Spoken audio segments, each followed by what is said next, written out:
Welcome to Consider Yourself Hugged. I'm Tammy. I'm Michelle. I'm Gracie. And a hug is a gesture intended to convey a sense of care and support, safety, intimacy, and affection. And even though we can't wrap our arms around you, we want you to consider yourself hugged. Yeah, I thought, actually, my intent was to have the screen black. And then I was going to have all this stuff, which I still have some, but the question was going to be, what is my favorite time of year?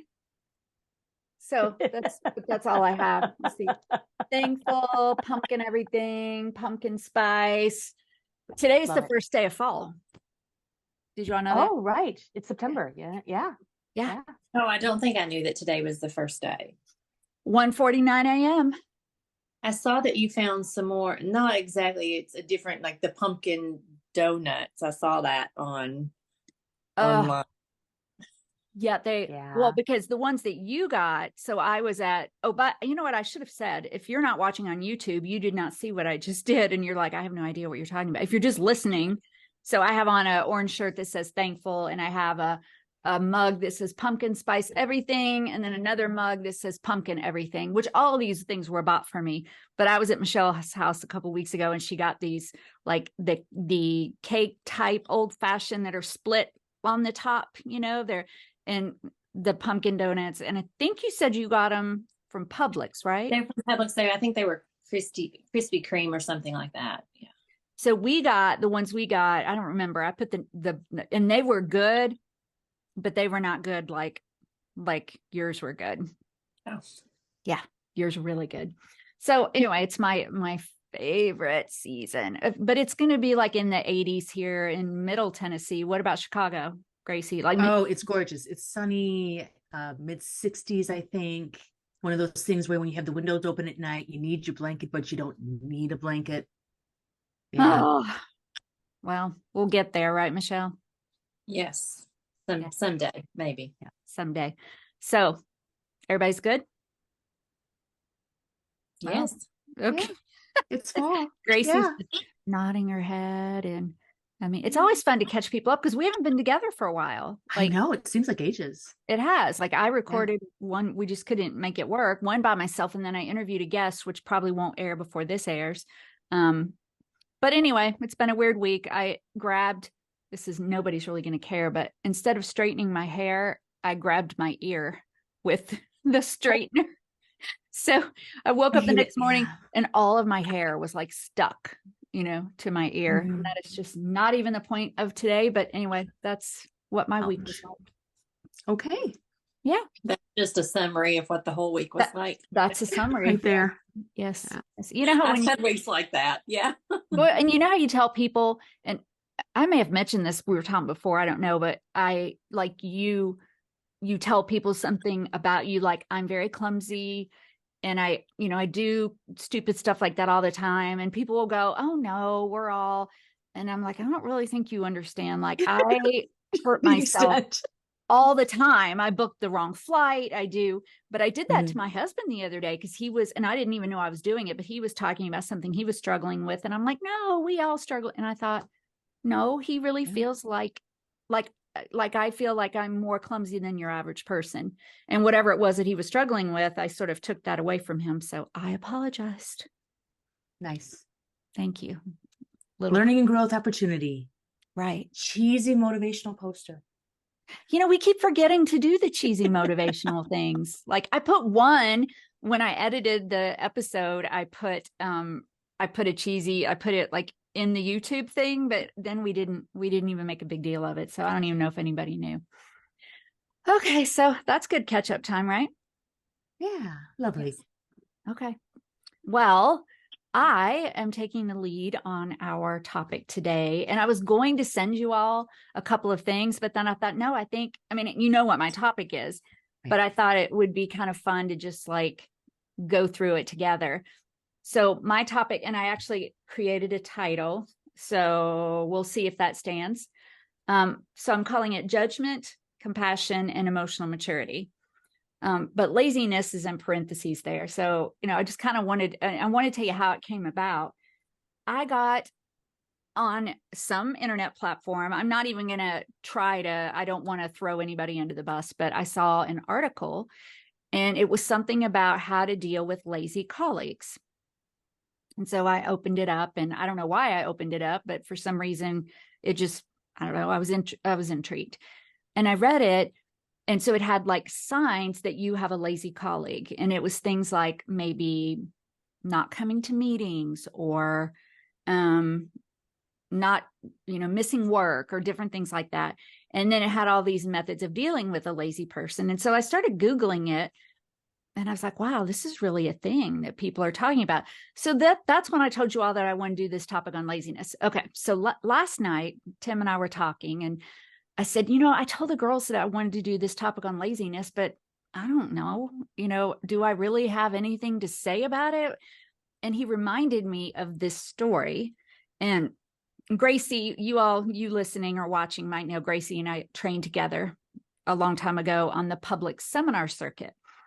And this story happened on the public seminar circuit. So we go and we speak in like hotel conference rooms, and we drive from city to city, and companies just send their people to these public topics, assertiveness and business communication, stuff like that. And every day we would get evaluated. Do you remember that? Oh, yeah. So we would get these pink and white sheets, and they would bubble it in, all the numbers. And then they had a place for comments. And so I did this for 7 years. What'd you do, Gracie? Maybe a little longer? I want to say 8.5, I think. Yeah. Rough life. I mean, rough life on the road. 5 cities in 5 days. Yeah. Airports, conference. Yeah. Yeah. Fly out on a Sunday, fly back on a Friday, and zoom, zoom, zoom. So I don't remember what topic I was teaching, but I shared this story because we were talking about like time management and your values. And so I shared this story that Tim and I, had our Christmas tree up, whatever year it was. And January came and we just didn't get it down. And then February came and we just didn't get it down. And then March came and it still wasn't down. And it was just bugging me. Now, bear in mind, at this time, I was doing the extensive travel, like 2 to 3 weeks a month on the road. We had 6 kids living at home full time, Tim, it was just a lot. And I was trying to build my business. And so we talked about it because I was really upset. I was like, there's just so much and I'm not here. And he said, you know what? Why don't we leave it up? Just like purposely leave it up for now, as a sign to both of us that we are going to focus on what's really important to us. Like when you're home, spending time, with us, with family, building your business, let's just make that a symbol.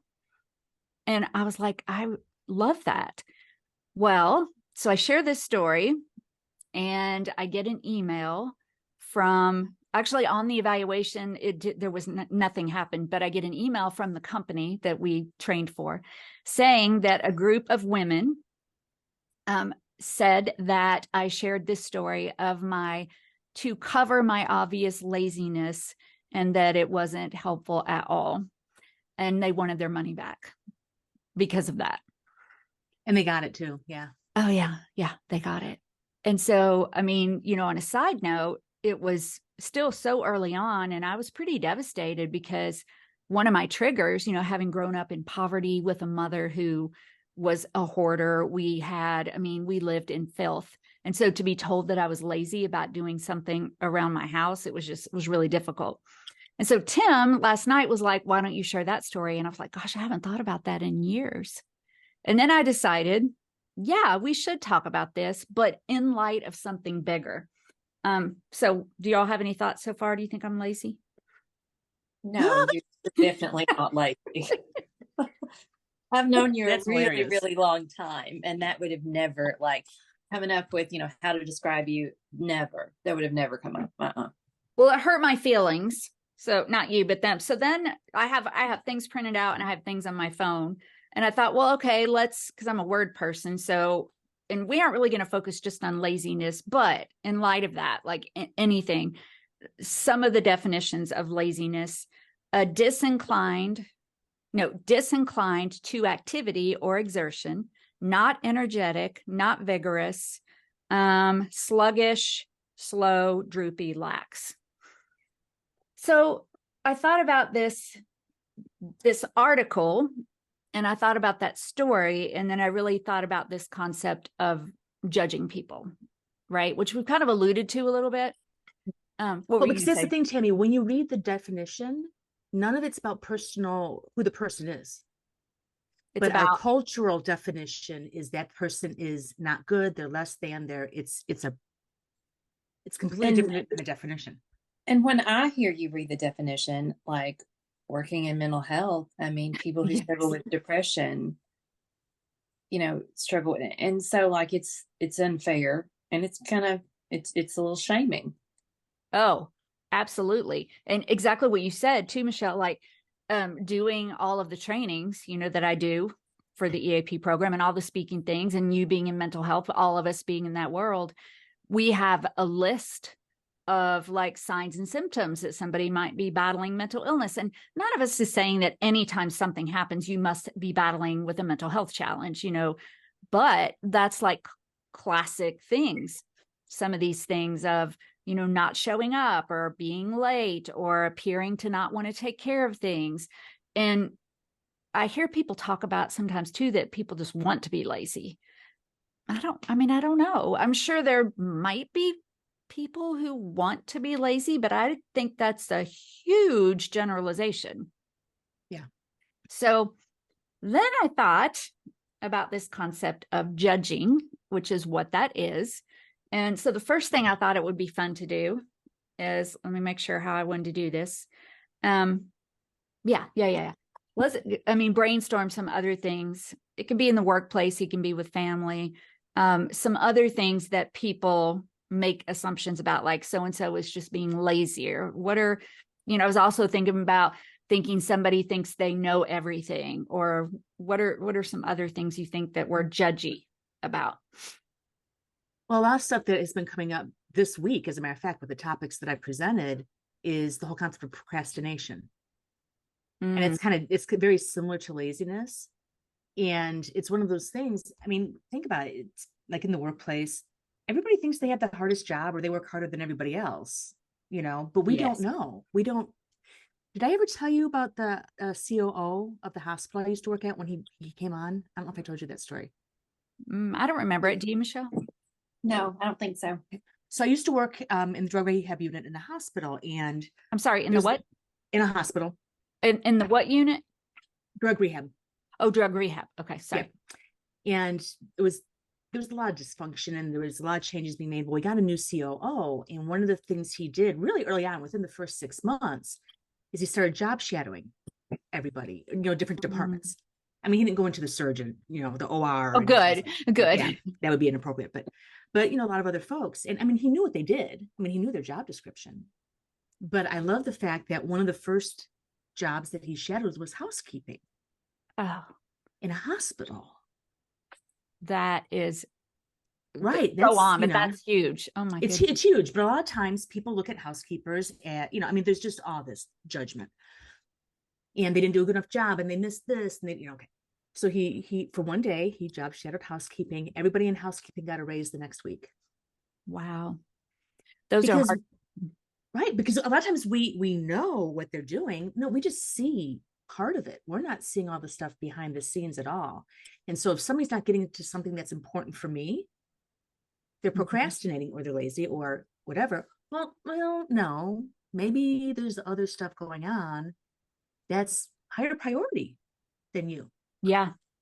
Yeah. That's that is related to laziness, just somebody not getting things done. And we assume sometimes they're just putting it off or maybe another thing that goes along with it is I've heard people say, well, they don't care, Right. Yes. They don't care about their job. They don't care about what I need. Michelle, if they cared, they would have done it. Right. Yeah. So this lack of caring. Were you going to say something, Michelle? I thought you. No, the thing I was going to say is I think it's just in general. I mean, like first impressions, even like I can remember, being someone who struggled with social anxiety when I was really young. I mean, and still it's a lot better, but like when I was very young, very shy, very quiet. And the number of people in my lifetime back then that said, when I first met you, I thought you were really stuck up, but you're really, really nice. Oh, I didn't know that. Yeah. And so that happened, like I said, numerous people said that to me. And so it kind of made me self-aware of like being very quiet can come off across many different ways. But, first impressions, how it's doesn't mean, I don't think we mean it to be judgment, but we all do that, kind of that first impression of someone. That's good. That makes me remember that Tim, when we first met, he told me that I was unapproachable. Which really? Yeah. And I guess other people felt that way too. Somebody just told me the other day, Beth, who was on the podcast with us together, my friend Beth, we get our hair done at the same place. And the woman who does our hair said to Beth, she's just so smart and I don't know what to talk to her about. And I'm like, what? And who knows, like maybe it's even just the fact that she knows you're, Dr. Tammy West. I think people's impressions can come from a lot of different things, not always on target with who someone is. And so I think it's good to keep an open mind. So kind of what we're talking about is unconscious bias, right? Yeah. We go into we contextualize everything through our reality. And why would we question that? Well, we can't. I mean, we'd have to question every single interaction and situation and, but I think to recognize that maybe our first or our regular reactions or assumptions are biased. So you who are listening or watching, it's easy, like we can get on here and talk about all the things that quote people do, or this is what happens. And I don't think we come across necessarily as thinking that we're perfect or better, but all the things that we talk about on here. Okay. So I'm going to go on next to another story about judging because, oh my gosh, I do it too. Just like everybody else. Will you all admit yes or no? Oh yeah. Yeah. So as I was thinking of this topic and going further in my mind, I was thinking, well, why do we do that? Why do we have this? Now it goes a little further than that because we don't just do the judgment, then we talk about it, right? Right. Talk about it with our spouse, with our coworker, with a friend, whatever. And I'm not saying we shouldn't talk about things with each other. It's good to have like a safe person or someone that you can vent to, but we talk about it. And sometimes we talk about it in a group. So that brought me to, because I'm like, okay, I was feeling that way years ago with that tree story. And I'm sure it's happened to me, but I was like, well, when have I done it? And so I can't share details at all about this situation, but it was a few years ago when we had a situation in my life and I was super upset at the person involved in this situation. And there were other people who knew what was going on. And so our conversations revolved around that person, but it was about who they were. Do you know what I mean? Yeah. All the things. They don't care. They're lazy. They're this, they're that. And then we would sit around and talk about it. And so I've always had a few things that I've talked about with, why we do that. And I'm sure you all know, but I did find some really good articles that help kind of put it in perspective. And I hope let me make sure we're making sense here. So we talk about one behavior, laziness, that we assign to somebody. And then we talked about that in light of judging and why do we judge? So, well, let's talk about why we judge. Do you all have do you have any ideas like before we just read things, why do we judge other people? It feels good, right? There's a little neurotransmitter rush. And, and I think also, the whole concept of projection and stuff like that. I'm not as bad as they are, or, I'm better. I mean, it feels good. I hate to say it, but. Well, because why would we, if you want to talk about an evolutionary sense or whatever, why would we continue a behavior like that all the time, over and over if there wasn't some kind of benefit? So, well, I mean, it might type it into the whole survival thing, well, but right? feeling good is one thing. The feeling good is one thing, but the other thing too is if somebody's bad, we need to keep ourselves safe from them. So we will communicate. I mean, just in terms of evolution, we communicate bad things more often than we communicate good things. Right. Because we're survivalists at the core. And that's kind of like what I was thinking too, that assessment, like we meet someone, that first impression, there's kind of an assessment, like, and, you know, even when you're not thinking you're judging, or you're not like looking at it from that perspective, you kind of are, like we said, and then, you know, analyzing. I mean, it's just seems like something that has been for all time, especially with women, groups of women. Yeah. I mean, because it can be, it's a verbal thing too, you know, if you're doing that and talking. So there were 4 things on here, and I was really, because I already knew some of these about my experience with the situation that I can't really talk about, but where I was, and I rightfully so, I was very angry about the behaviors that were happening. But, and I have this on a slide in my PowerPoint presentation, it says it's not people's behaviors that upset us, it's the motives that we assign to them that upset us. So the behaviors were upsetting, but it was my assessment of why that was happening. So number 1, it helps us feel superior. And I thought about that. Okay. And here's how I thought about that in light of this situation. So we're all sitting around, we're all talking about it. And one person said, well, you know, what about this? Like, I think they're really trying to, and then it was like, it's like, if I don't judge, it like takes away, because I was in the position of moral authority, or the moral high ground, right? Like, I was in the position to be upset and to make a judgment. And now you're telling me that maybe this person is not as bad as I thought. So it takes away our superiority.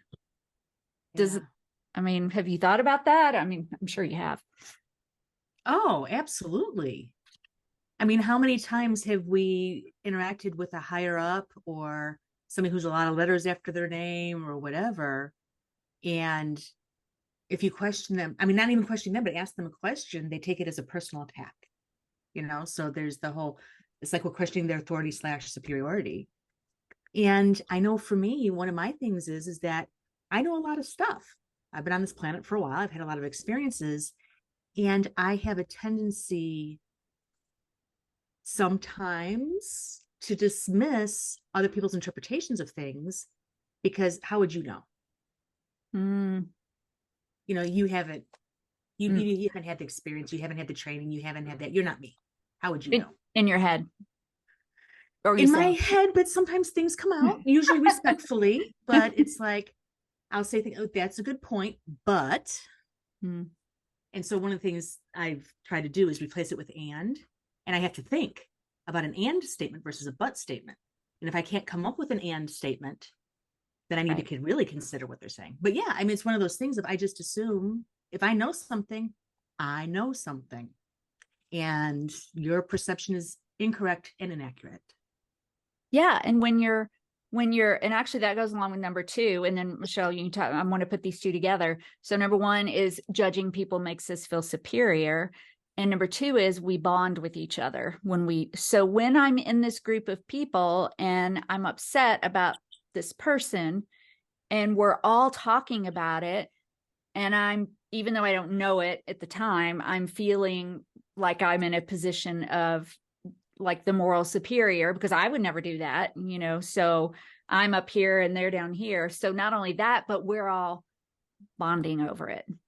You know, we bond over that. It's that whole tribal, you know, bonding together and then over leaving another person out. And so again, the behaviors were not okay, but it was deeper than that, what I was doing. I'm sorry, Michelle, you were, I think, going to say something. No, I wasn't, but I can. Oh, well, please do.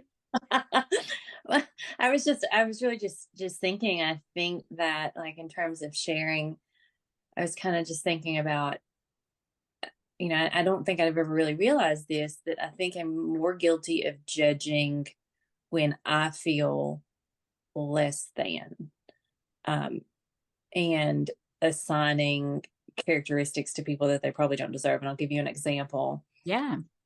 Just living, like we live, like I live where I do to, based on work and getting there. But there's a lot of affluent families in the area where I live. And I can remember going to a women's event at church one night. It was through the week, and I had to come straight from work to go there. And so like no time to stop and brush my hair, even brush my teeth. I'm going straight from work to this event. And I walk in, and like it just looked like everyone stepped off like a magazine cover. Okay. And so like in that moment, did you just yeah, I mean, I can remember some of the thoughts, which were very judgmental and unfair in that moment. And it came from that kind of feeling out of place, or I guess less than. So I was trying to think about situations where I can find myself being judgmental. And that is definitely, like, when I think back, that is a definite theme.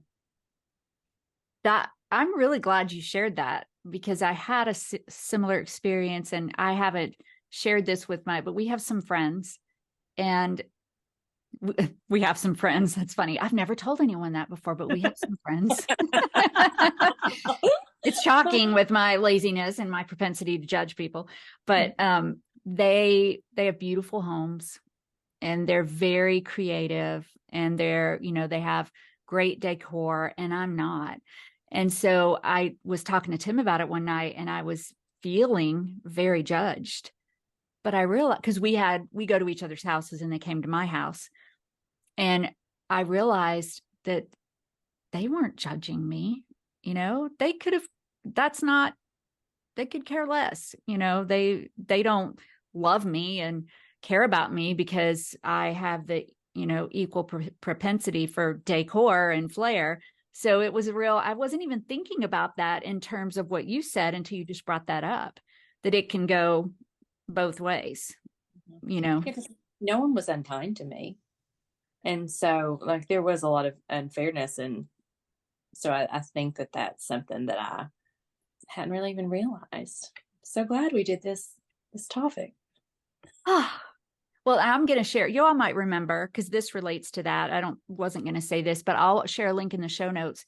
I think I did this episode before we were together on self-esteem, and I talk about the book all the time, but Patrick McKay and Matthew McKay, anyway, I'll share the link, but they talk about this variable ratio scale, because this is really, when you talk about it that way, it's comparison, right? I mean, it's all comparison. And they talk about it like a slot machine. So when we go around comparing, like usually we fall short. Like, I'm not as pretty, I'm not as smart, I'm not, our minds are comparing, like a slot machine. You put the money in and you push the button and you get nothing, you get nothing, you get nothing, you get nothing. And so why do you keep doing it? Well, because every once in a while, and this is what you talked about earlier, that it feels good. Every once in a while, you win $5, even though you spent $75 to get it. And it's like ding, ding, ding, ding, and you win, and it's great. And it's the same thing with comparison. Whatever the trait is, it doesn't mean that we do it for everything in our lives, but whatever it is, we're comparing, and it's not good, not good, not good. But then we find that moment when we come out on top and we feel good. And so then we keep doing it like a slot machine. So, all right. So the four things, the last two about judging, are really just about kind of some positive things. Like, so number 3, it helps us to recognize our own goals. So as we're kind of judging, it may not be good to judge as far as the way that we feel about the person, but we look for behaviors that we like or don't like, or things that we like or don't like, so we can figure out what we want. Like, no, I don't want that, or I don't. And so it's a way to uncover our goals. And then kind of like a neutral judging. It's more like assessment than judging. Yeah. Yeah. What's the definition of judging? Like, if you were to look up right now, what is the actual, like, I did have that. Hang on. I did have that. I knew you would. That's why I asked. I forgot to read it. So it is the act of rendering an authoritative decision, forming an estimate or critical opinion, or making or expressing a negative assessment of someone or something. For example, I'm tired of the constant judging and critiquing by others. So forming an estimate or a critical opinion, or making or expressing a negative assessment. And my brain goes to that last one, that the negative part of it, but I think it's the critical assessment is a critical healthier, opinion or a negative assessment. Yeah, I like the critical opinion, not in terms of criticizing, but like you were just saying with the terms of goals of, okay, what does this mean to me? And examining, assessing it. Yeah, I think so it's a lot more neutral. You're saying that, like, it helps recognize our goals. Oh, and then the last one, it uncovers our own faults. So a lot of times, and we've heard this before, my husband says it all the time, that preachers preach more heavily on topics that they might be battling. I don't know whether that's true or not, but we often get upset about behaviors in other people that we just can't really see in ourselves. I don't really know how. It's that projection. Yeah. So any more thoughts about that? Because then I want to get to what do we do? Ooh, I want to get to what do we do? Okay. Ooh. And let me say this one more thing. Another reason this thought came up is that one of my kids my grown kids, called me to talk about someone that they work with. He was struggling and making some of these, assessments, judgments. They don't care. They don't, that kind of thing. And there were a lot of other things that went with it, but I was asking some really good questions about, boy, that sounded self-serving. I was asking some really good questions, I was asking some questions. I was curious, like, well, do you think that was meant that way? Do you think you could meet them where they are? We had a really good, but the topic of compassion came up because we've talked about the reasons that we keep that judgment in. But I wanted to read this to you. I think when I think about, well, what's the better way to get through this? And I think about compassion and emotional maturity. So I'll read both of those things to you. Compassion literally means to suffer together. Among emotion research, it is defined as the feeling that arises when you are confronted with another's suffering and you feel motivated to relieve that suffering. It doesn't mean that you do relieve that suffering. It's different from empathy. Empathy is just the feeling, that you feel right. Sadness but it's not, you don't have those necessarily emotions to help. And so I feel like if we could get to a place that's just a little bit really keeping that mind of compassion, that it might bring us a little bit closer. I don't know. Do y'all think that relates? Oh, absolutely. Yeah. I mean, because if there's something going on, especially if there's any sort with a negative consequence, because usually when we're judging, it's because there's a negative outcome or something, maybe. And if we could come from a place of compassion, we can learn a lot about others, ourselves. We'll change our perspectives, our realities, our interactions. Do you think that the three of us, having worked in mental health, though, like, we have heard, how many other people's stories? Hundreds and hundreds of stories. Like, so we have the insight of knowing that there's a lot of different reasons that people behave in different ways. Do you think that is across the board that people understand that, or do you think that it's harder? Does my question make sense? Yeah, it does. And I think that's a really good point, because we've had the experience, we have professional training, we've had the personal experience, we're aware of this. And I think the average person doesn't. I think that the average person just goes around with their unconscious bias, just places their assumptions on everybody else. And if you do something that negative impacts me, it's all your fault and you're a bad person. And they just move on to the next interaction. And it affects compassion because they don't necessarily have the stories to back up. Yeah. Right. And there's no process to trigger that introspection, because people aren't going around announcing their story on the street corner. They do. Right. So unless we ask or consider or examine, we're never going to get the other person's stories ever. So, are y'all familiar with Humans of New York? Yes. Yes. Will you remind me and send me that link? Oh my gosh, yeah, they're on Facebook. Yeah, and I have some of his books. Yes. Yeah, it's amazing. So yes, for any listeners, anybody watching, check Brandon out on Humans of New York. It's about how everybody has a story. Yeah. I love that. You know, it makes me think too, when you talked about that, like, because that, Michelle, you're always so insightful when it comes to that we do live in this world. And so we've heard and learned so many more things than a person who is not in this world. But also it's a factor. One of I love this researcher, and I think it's Lebovier. I don't know. It's a researcher. And she has this model of emotional maturity. And she talks about, okay, so when we think, because I also think it's not just about working in the mental health world, it's about like self-reflection and learning and growing in whatever way that means.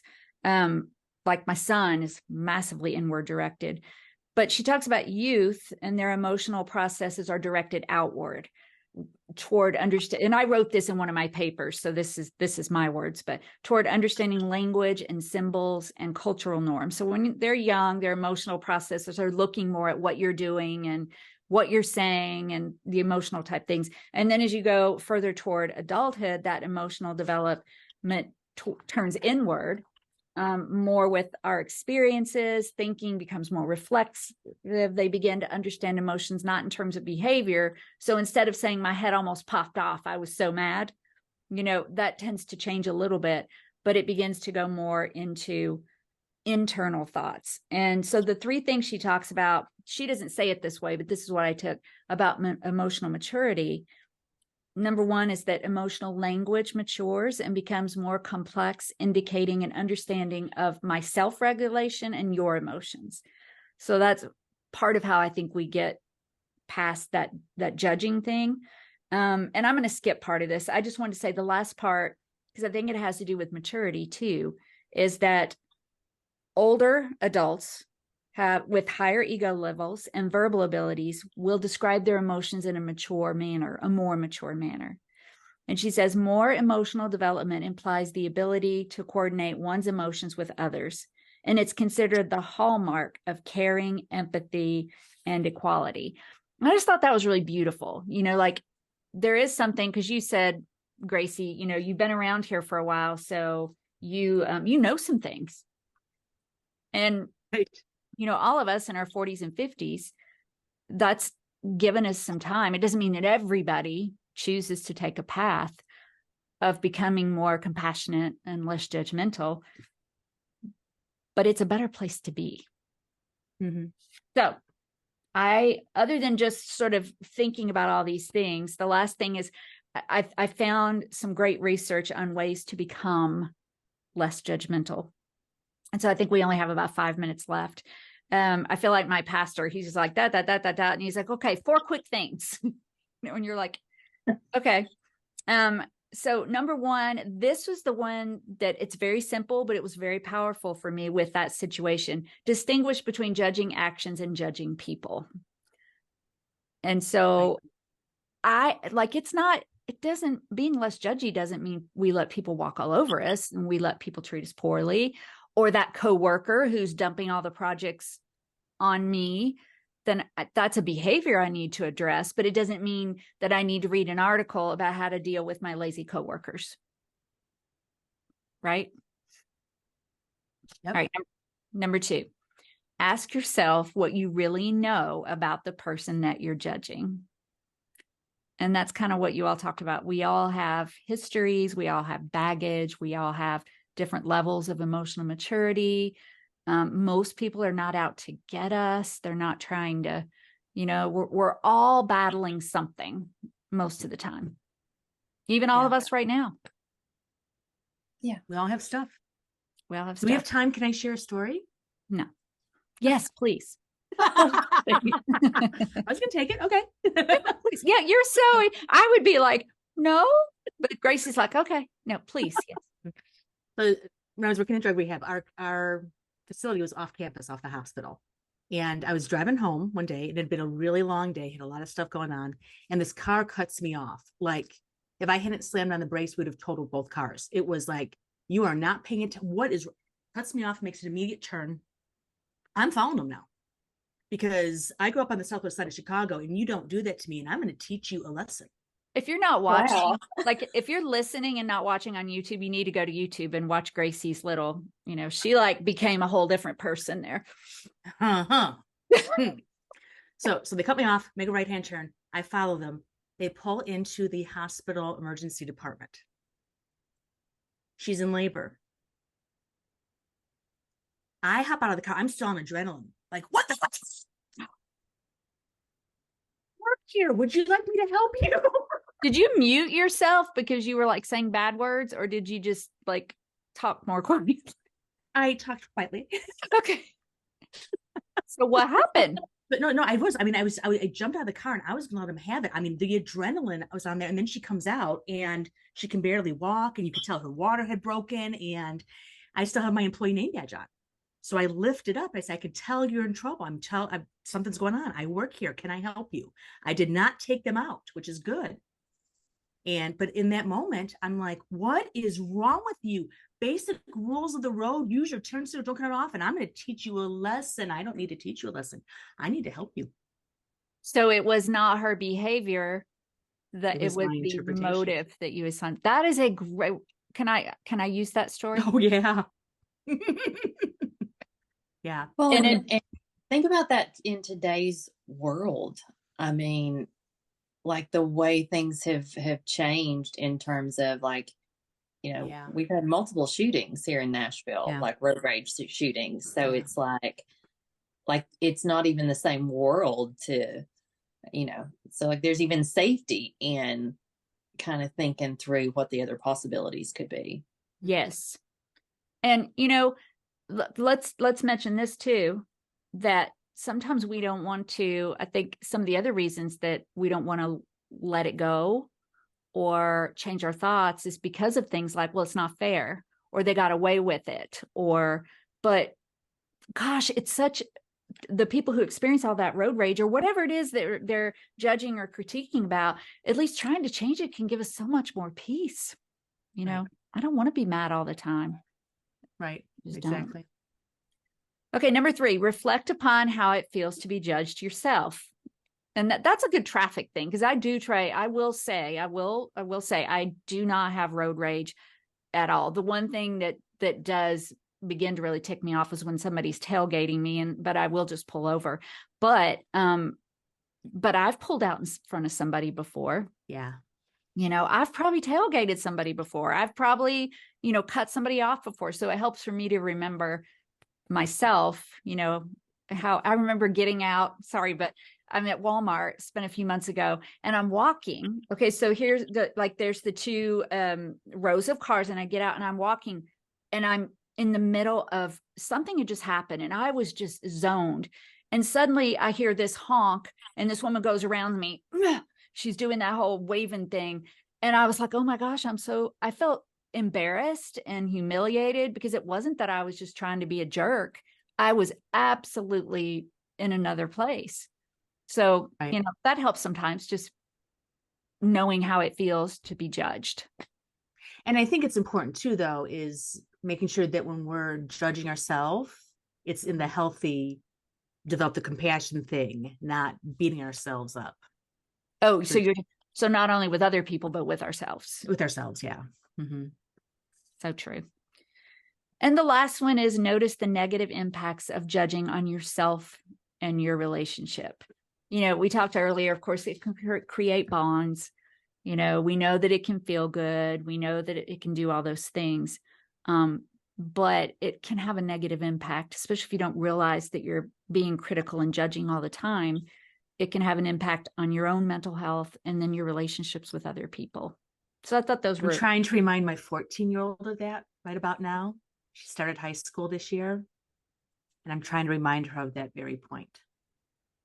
Because, oh my gosh. 14. High school. Yeah. Bless you. Thank you. I'll take all the blessings I can get. Well, I think we ran a few minutes longer than I wanted to, but do you all have anything else about this topic, or should we wrap it up?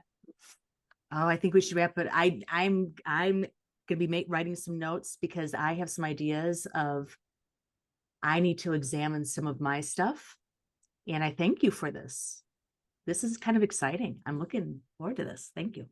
Yay. Well, and I had an epiphany that I can't really talk about, but about a big, and it came through my counselor. And I was like, ooh, that was tough to hear. But it was something that I was doing, being very judgy and making an assumption that was probably not true. So, and for me, it's always just about, I just want to be as emotionally mature as I can be. I want to be, having grown up with such anger and mental health challenges, I just don't want to feel like that. And I know other people are suffering too. So, okay. Well, you good, Michelle? I'm good. Okay. Well, then thank you for joining. I know this is going to be one of our last few episodes. I'm not sure where it will fall in the last few episodes, but please keep, supporting, downloading, rating, subscribing, leave us notes, whether it's on the show notes or on the Facebook pages or any of those places. And if you are a woman and you're not part of our private group, that will be in the show notes too. All right, ladies, you ready? Yep. And until we're together next time, consider yourself hugged.